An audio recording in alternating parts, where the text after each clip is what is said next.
Alright, here we are again for another lovely week. We are here for lecture 17 of CENG 3306 Mechanics of Materials. So, let us begin. I hope you all had a good weekend, and let's get started.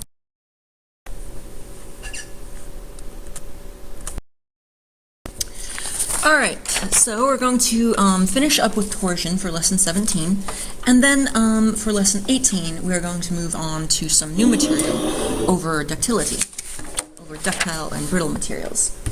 That's going to be kind of a one-off lecture, just with some interesting things you haven't hopefully seen before. Okay, so I want to run through another example of designing for torsion. So I'm going to start here. Lesson 17 will be a bit shorter because we got pretty far last time. And that's alright. So example. Is going to use the equations we developed previously. Now I'm going to have a shaft here made of two different diameters.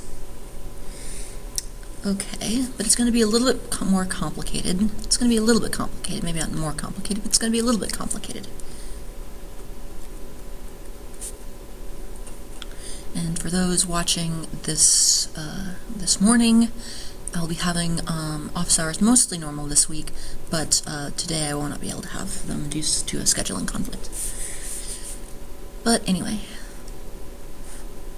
it's neither here nor there.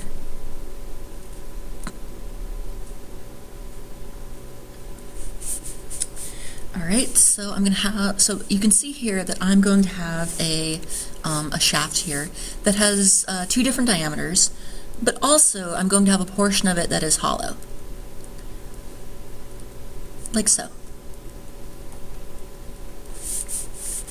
And I'm going to label these as I'm going to label a series of transition points of A, let's go right to left just for fun, B, C, and D.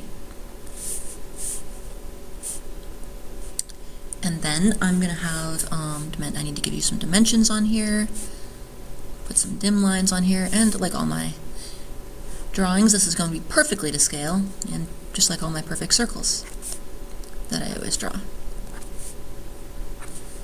So this is going to be 300 millimeters, 350 millimeters, and finally, hey, another 350 millimeters. Alright, and I want to label my x-axis. This is going to be my x-axis here, along the axis of the member. And so let me give you some labels of diameters. This piece right here, we're going to have an inner diameter of 25 millimeters.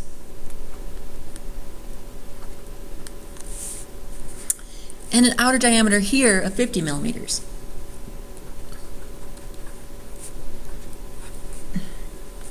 Outer diameter of 50 millimeters.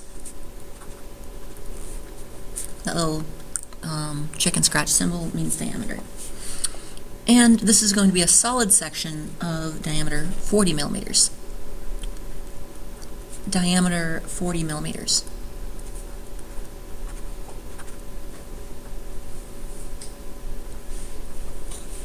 That is a terrible M. Let me fix that. 40 millimeters. Here. And then I need to tell you what these things are made of. So it's actually going to be made of two different materials again, just for fun. I don't know why we insist on making our things of two different materials, but I guess life's just more interesting that way. So this piece, basically from B left, is going to be steel. Good strong American steel. And this piece is going to be extra strong American titanium.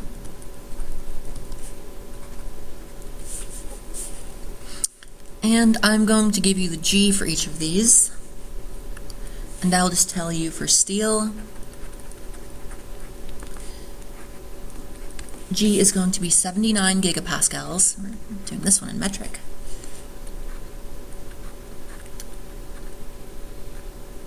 GPa,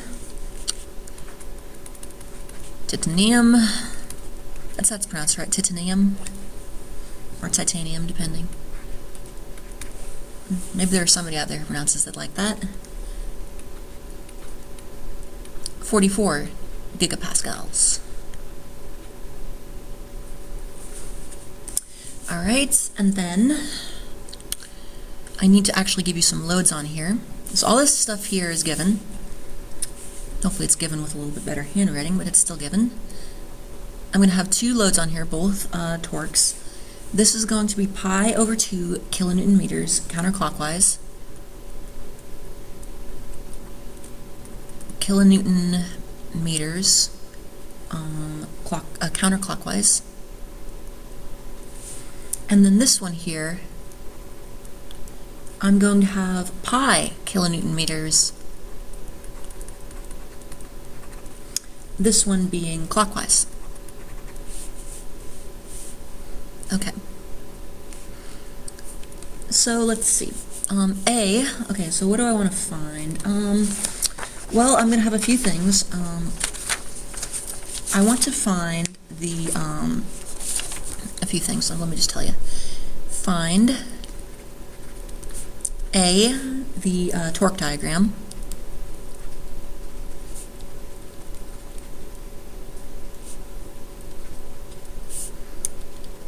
B, the maximum shear stress, tau max, and the location. And C, I want to find the total angle of rotation.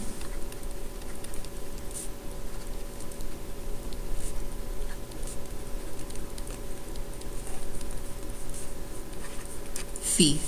Now, I should probably just, you know what, I gotta be careful with this. You do see this often as diameter in drawings, but I think I'm just gonna put diameter because I already have a phi looking symbol, a phi here, and having a symbol that looks a lot like phi is probably not a good idea. Inner diameter and my lovely chicken scratch. Okay. So, hopefully you can read that nonsense. All right, you got that? All right, so let's do all that stuff I said. So A, I'm going to draw the torque diagram.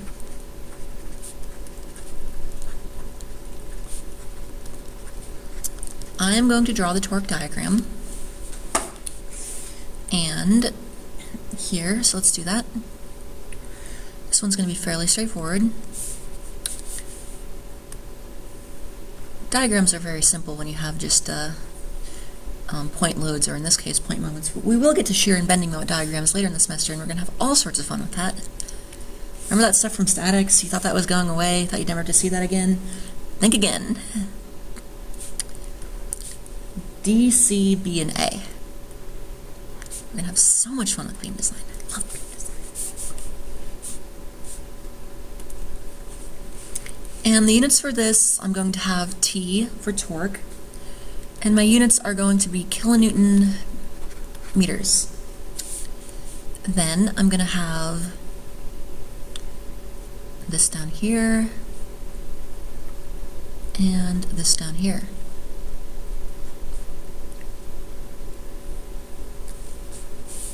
This is going to be negative pi over 2, and this is going to be negative pi. And this is it. This is really it. So we start at this free end. We have a torque of negative pi over 2. Then it's just going to be constant until here. Then it decreases by pi over 2, and we just end up with a reaction torque of negative pi over 2. Or just I shouldn't say a reaction torque, just an external torque like this of negative pi over 2. Now I need to find the tau max. So that's our torque diagram.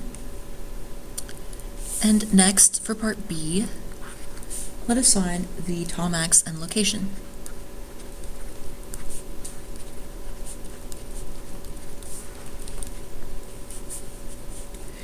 Well, let's see. So how do we do that? Well, it's fairly straightforward in that we know that the maximum torque will be at the outermost fiber of the cylindrical shaft. So really, all we need to do is we just need to analyze that for each of our sections here. I'm going to look at it from C to D, from B to C, and A to B, looking at the outer radius for each of these. So, Tmax, again, is going to be TR over J, where T is the maximum torque at that location, or the torque value for my diagram here. R will be the outermost radius of our section, and J is the polar moment of inertia.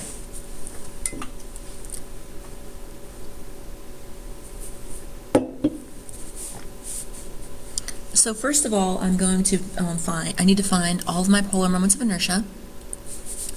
And let me just write out the formulas for each of these. JCD is pi over 2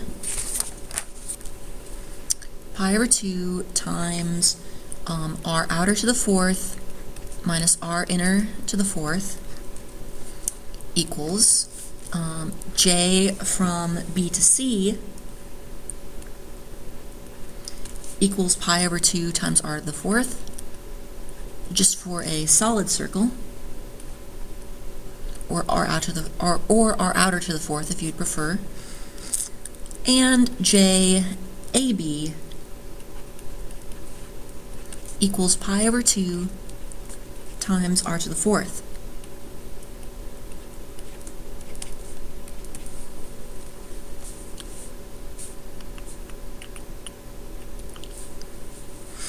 Okay, so we're going to have pi over 2 times, let's say, so now it's just plug and chug. Now notice we do have different outer diameters here and here, so we're going to have different polar moments of inertia between this one and this one. So now it's just plug and chug, really. 25 millimeters to the fourth minus 12.5 millimeters also to the fourth. And this just comes to, if you plug and chug, you will get 4.83 times 10 to the negative 7 meters to the fourth. I baked into that calculation a certain amount of unit conversion. You do have to be very careful when you're working with these that you do work through the appropriate unit conversions, simply because all of this is going to be based upon standard units, and you really want to make sure you're using meters to the fourth, not millimeters to the fourth, or something else. So then we're going to have pi over 2 times 25 millimeters to the fourth, so a much larger moment of inertia here, and this is going to be 6.13 times 10 to the negative 7 meters to the fourth. Although actually, I should rephrase that. It's actually not much more. See, look at that. Even though we've cut out, we have cut out the inner, basically half the radius. Now, that doesn't correspond to half the area or half the weight, obviously, with square relationships. But still, we're still cutting out the inner, basically the inner half diameter. So we have a 25 millimeter diameter hole in a 50 millimeter diameter outer section. So we are really substantially reducing the cross-sectional area of this thing. But notice we're only reducing this thing from 6.13 to 4.83. What is that, less than 25%? That's maybe even less than 20%. That's a very small amount. So, but that's just how fourth powers work. And then finally, pi over 2, which is why you often see hollow shafts, hollow drive shafts and things like that, because you really don't get much by adding that inner core when you often have to add additional weight. And this one is simply going to be 20 millimeters to the fourth, which is then going to be equal to 2.51 times 10 to the negative 7 meters to the fourth power. All right, questions on that? Fairly straightforward calculations of section properties. Now I'm going to calculate my maximum shear stresses for each of these pieces. I'm going to calculate my maximum shear stress for each piece, and then the one that is critical is simply going to be our controlling one. In other words, sorry, I shouldn't just say the one that is critical. Obviously, the one that is critical is the controlling one. I should say the one that is largest is the controlling one. So I'm going to do this calculation 3 times, one for each section. And CD. And then I'm going to have tau max for each of them. Tau max and tau max. And all I'm going to do here, this is just more plug and chug, really isn't too bad. All I'm doing is using the formula tau max equals TR over J. That's all I'm doing here. So I'm going to have negative pi kilonewton meters times 0.02 meters over 2.51 times 10 to the negative 7 meters to the fourth equals, well, this will come to negative, if I do a little unit conversion, negative 250.3 megapascals. We often use megapascals for stress when we're dealing with metric. So negative pi kilonewton meters times 0.025 meters all over 6.13 times 10 to the negative 7 meters to the fourth, and this will come to negative 128 megapascals. And finally, for section CD, I'm going to get negative pi over 2 kilonewton meters times the outer radius of 0.025 meters all over the J of 4.83 times 10 to the negative 7 meters to the fourth, which will all come to negative 68.3 megapascals here. And so therefore, tau max, well, this one is obviously critical. It is the largest absolute value. And so it will be tau max, I can simply state it as 250 megapascals. Not usually terribly concerned with negatives here. Again, just a fairly simple plug and chug of the formula. Not too bad. Now for part C, I want to find the total angle of twist, and I will do that.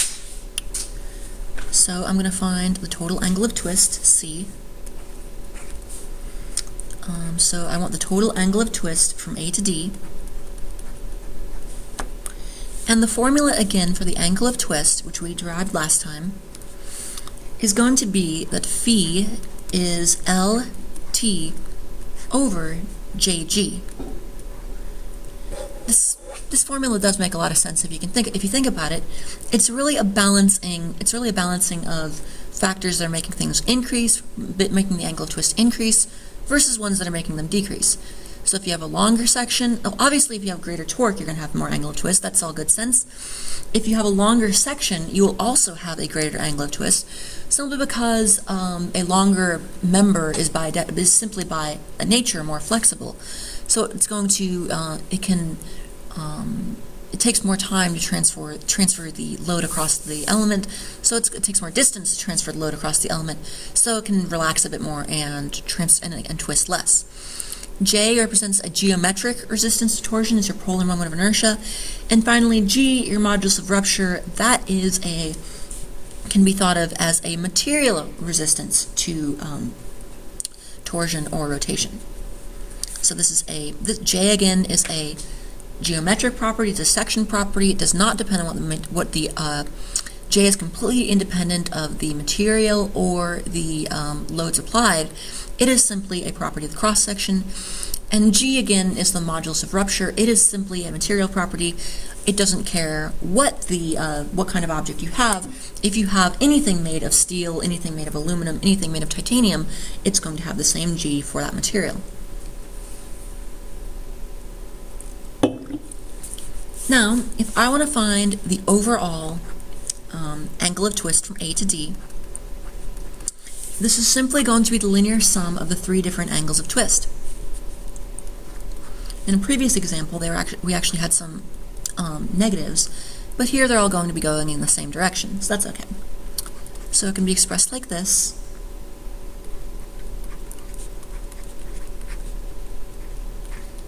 So the overall angle of twist from A to D is equal to the angle of twist from A to B plus the angle of twist from B to C plus the angle of twist from C to D, with angle of twist indicated by the Greek letter phi.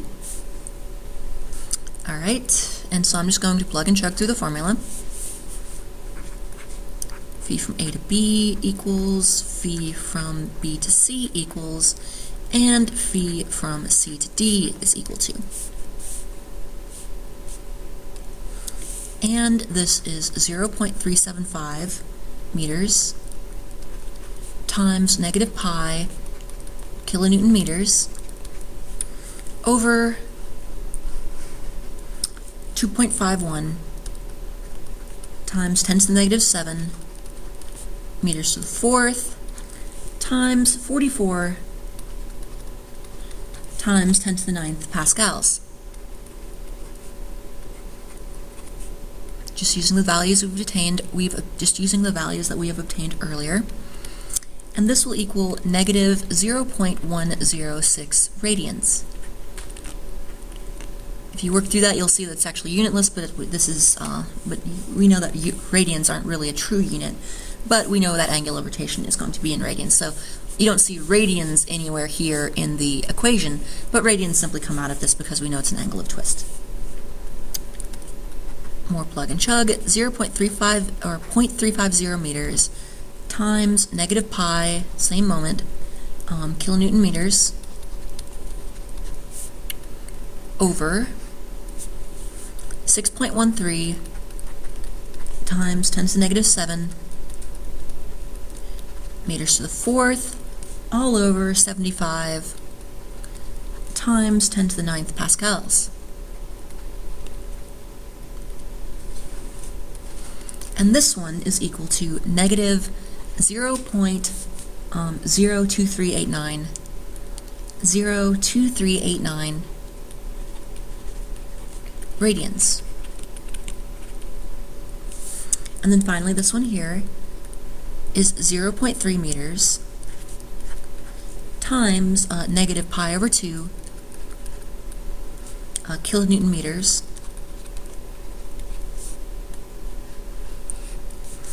all over 4.83 times 10 to the negative 7 meters to the fourth over 75 times 10 to the 9 pascals. And this one will be equal to negative 0.1 or negative 0.01092 radians. And then if I sum these up, just the simple arithmetic sum, I will get that phi from A to D is going to be equal to negative 0.14135 radians. Or I can just write it a bit bigger down here as the phi from A to D is equal to 0.14135 radians clockwise. And that is our final answer. So really, hopefully that's straightforward. It's just a very simple, straightforward plugging and chugging of our various quantities that we have seen. It's a combination of angle of twist, again, is a function of length. Our applied torques T are our cross-sectional property, the polar moment of inertia, and the material property G, the modulus of rupture. And that should do it for now for torque. We may look at it again later in the semester, but this will do it for now. So kind of a short lesson 17, and then for 18, we'll be moving